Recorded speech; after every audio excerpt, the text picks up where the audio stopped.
L'histoire du voleur de carottes.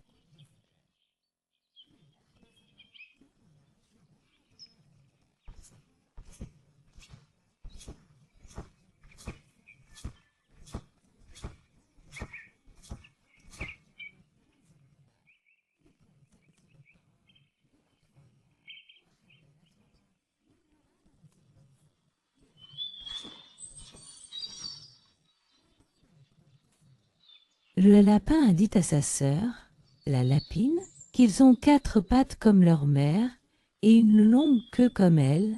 Alors pourquoi ne partent-ils pas jusqu'à ce qu'ils marchent ensemble, puis reviennent avant le retour de leur mère?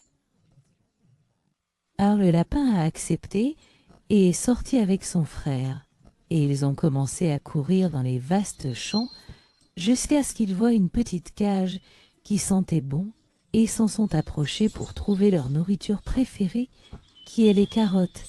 Et il en a pris beaucoup, et beaucoup tellement, qu'il ne restait qu'une carotte, et ils l'ont laissée.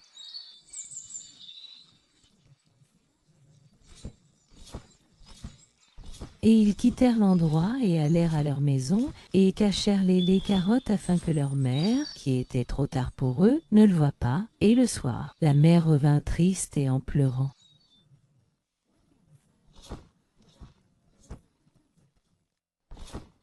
Et lorsque ses petits lui demandèrent pourquoi elle pleurait, elle leur répondit qu'elle avait passé beaucoup de temps à ramasser des carottes dans les arbres et les avait placées dans une cagette. Mais en cherchant encore plus de carottes, elle retourna à la cage et ne trouva qu'une seule carotte. À ce moment-là, le petit lapin et la lapine ressentirent de la culpabilité, car ils avaient volé les carottes. Ils avouèrent alors toute la vérité à leur mère sur ce qu'ils avaient fait.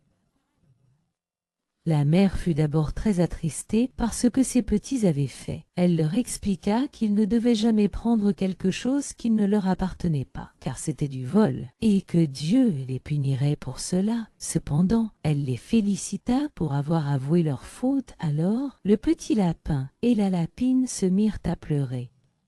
Ils apportèrent les carottes à leur mère et lui demandèrent pardon. Ils lui promirent de ne plus jamais quitter la maison sans sa permission et de ne plus jamais prendre quelque chose qui ne leur appartenait pas.